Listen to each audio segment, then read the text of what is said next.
Hello there. Welcome to AIC Quick Talk. This is Junepo Campo, and this is your quick look into the insurance industry in Southeast Asia. Today we will be looking at Brunei, one of the smallest yet richest countries in the region. Joining us from Bandar Seri Begawan is the head of Brunei Insurance and Takaful Association, the CEO of Brunei National Insurance, Mr. Klaus Tomalya. Hello, Klaus. I'm glad you can join us. How is the situation there in Brunei? We are quite blessed here in Brunei, so we have not any active cases anymore. So and I think now since already almost 3 weeks we don't have any new case. So and also the month before we were a quarter year we were without cases. Then only 2 or 3 cases were brought in from travelers coming abroad, but they do it pretty well. So you go straight to quarantine, strict quarantine in a hotel. And so all those 2 or 3 cases who were discovered,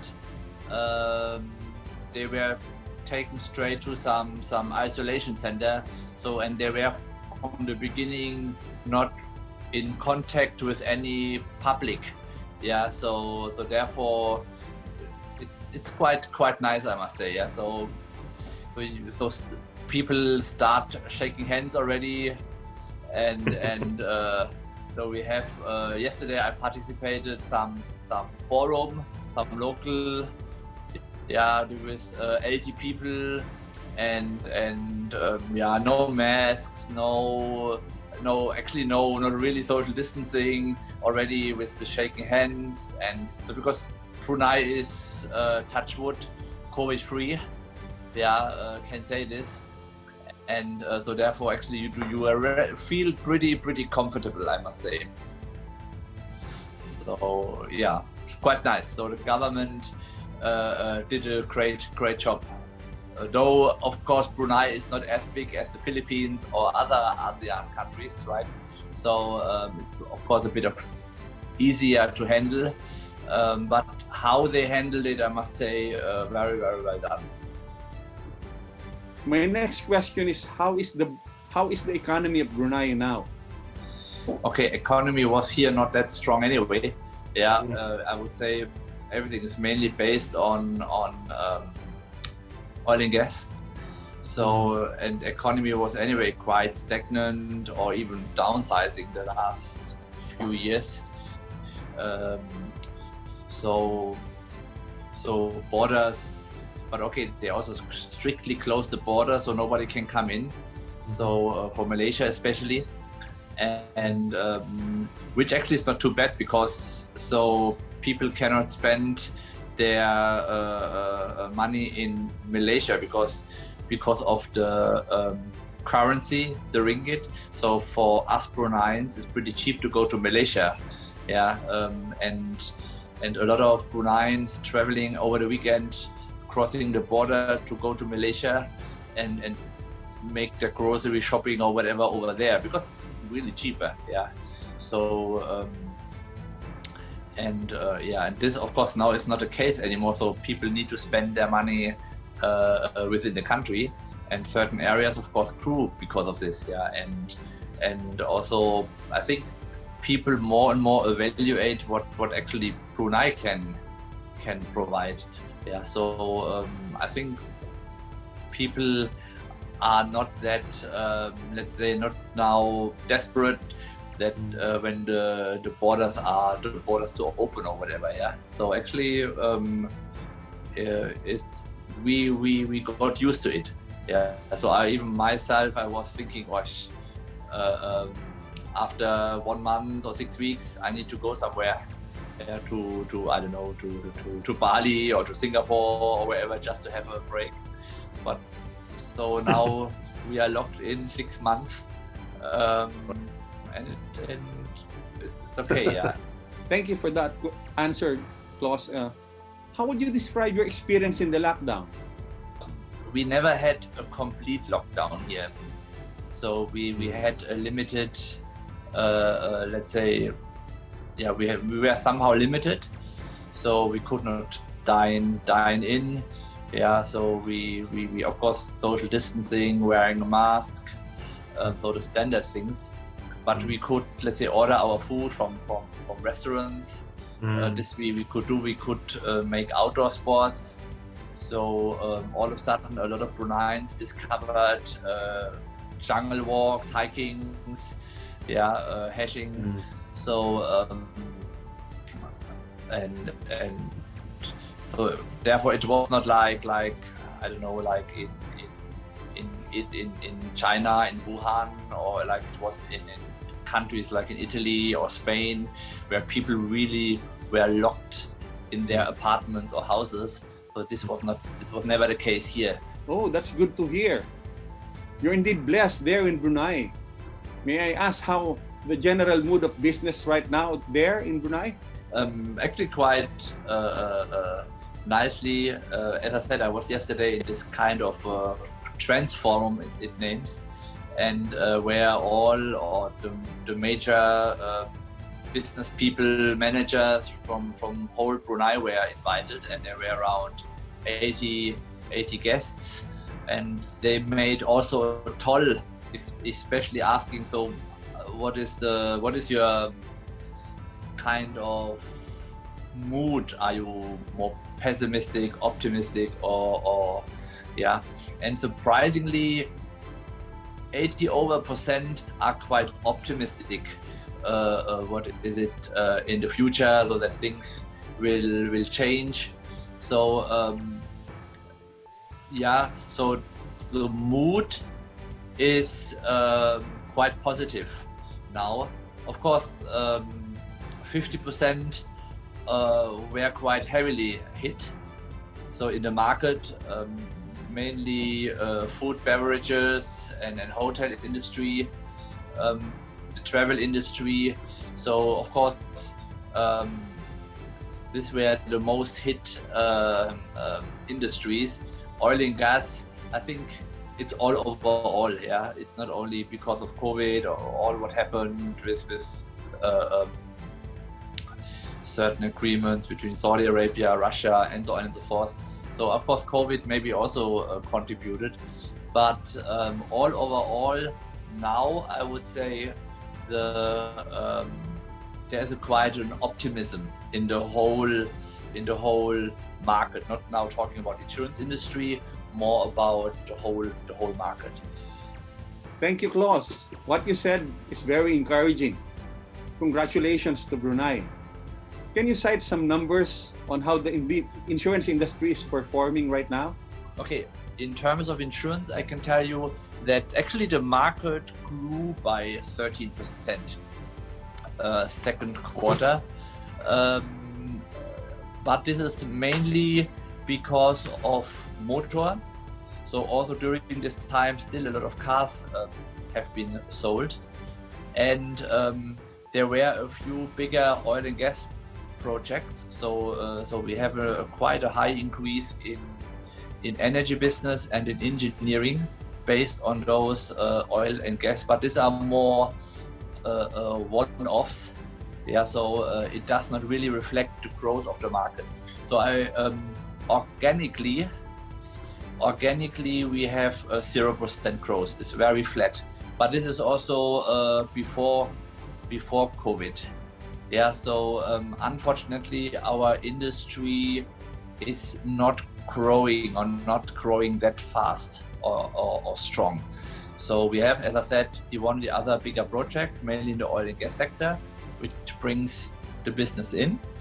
But in terms of organic growth is pretty flat. So 1%, as I said, now we calculated we have around 0%. 0% growth when you take off all those extraordinary accounts. Yeah, so which are not coming regularly. Thank you for that update. There is one segment of the industry that is unique to Brunei, and that is the Takaful insurance business. For those who are not in the industry, Takaful is Islamic insurance wherein members contribute money into a pool system to guarantee each other against loss or damage. How is the Takaful in Brunei right now, Klaus? Takaful grew quite substantial, from 44.6 million to 53.8 million, and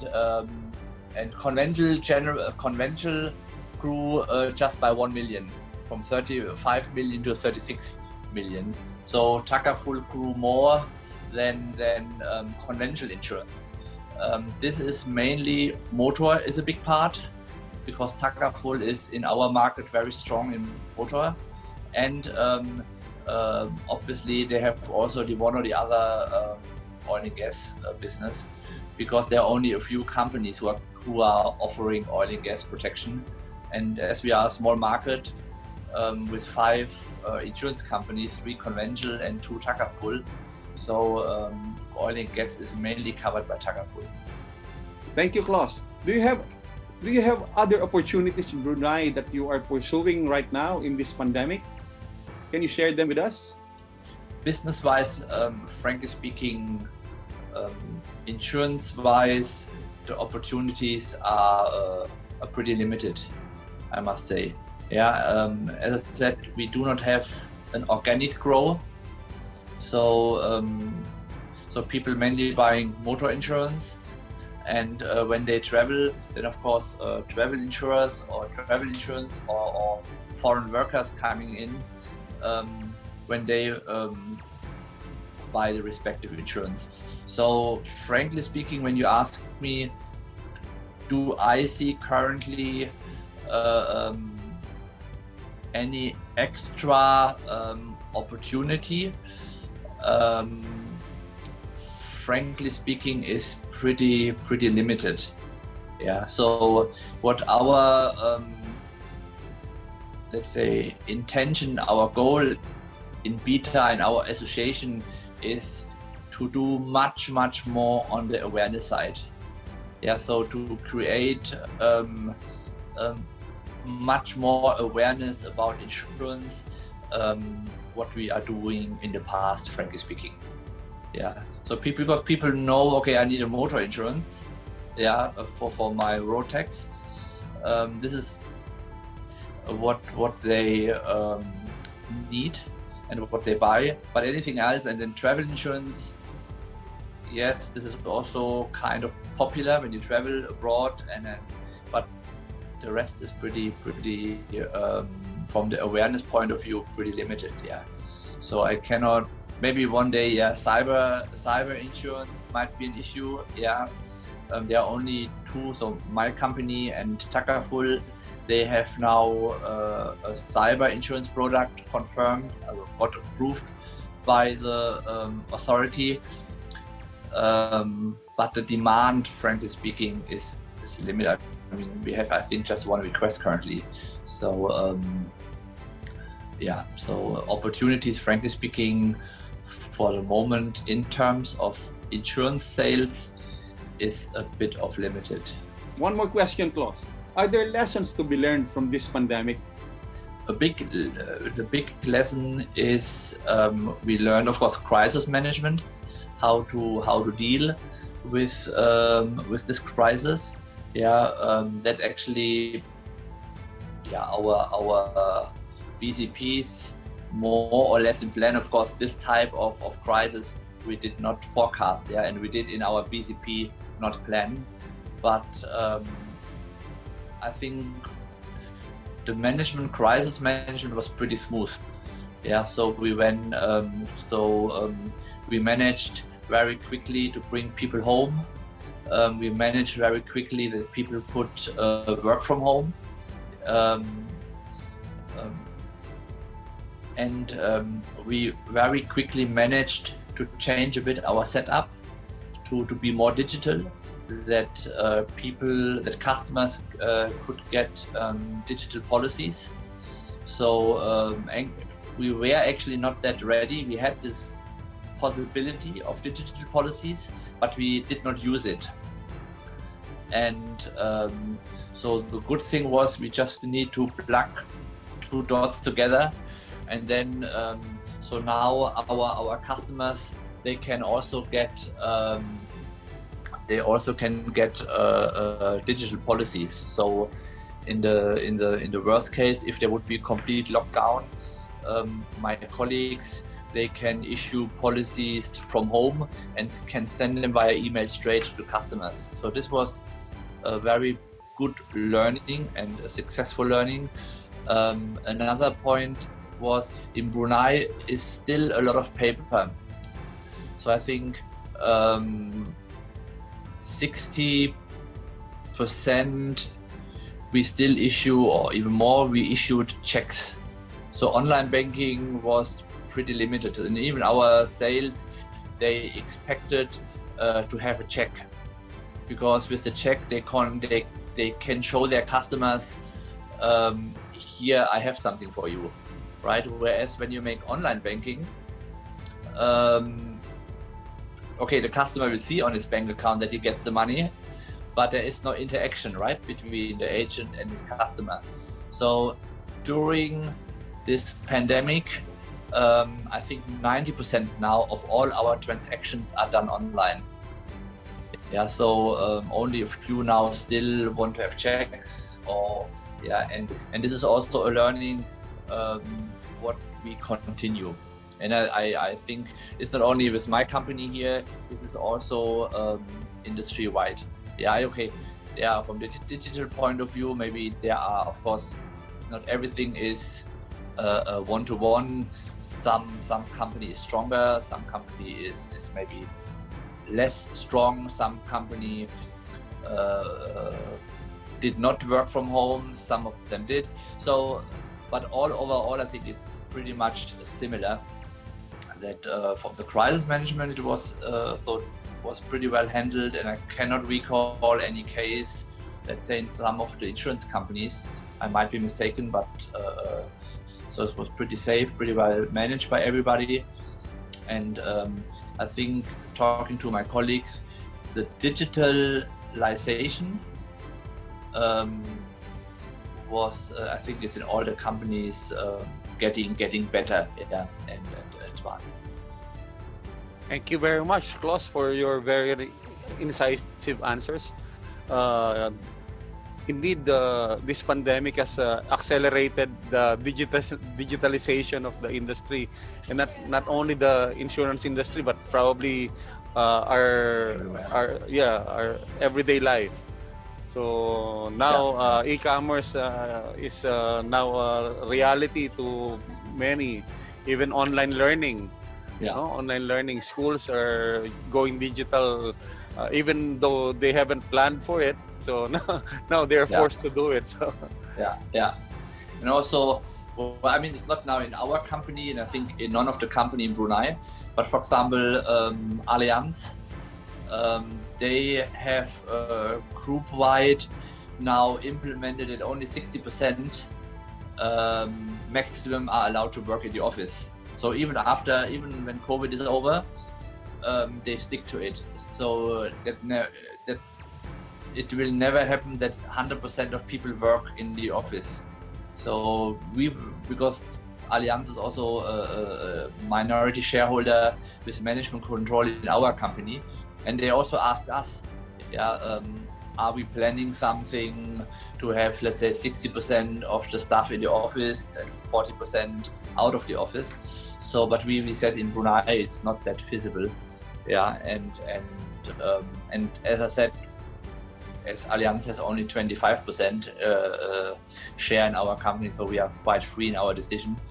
And then we said it's because in Brunei still people are more used to work in the office, and I cannot say that it is very much productive if all the people working from home, or so it's okay, management level, yes, but on the ordinary staff level, I think it's a bit of difference if you work from home or in the office, so also controlling wise and so on and so forth. Oh, thank you so much for your answers, Klaus.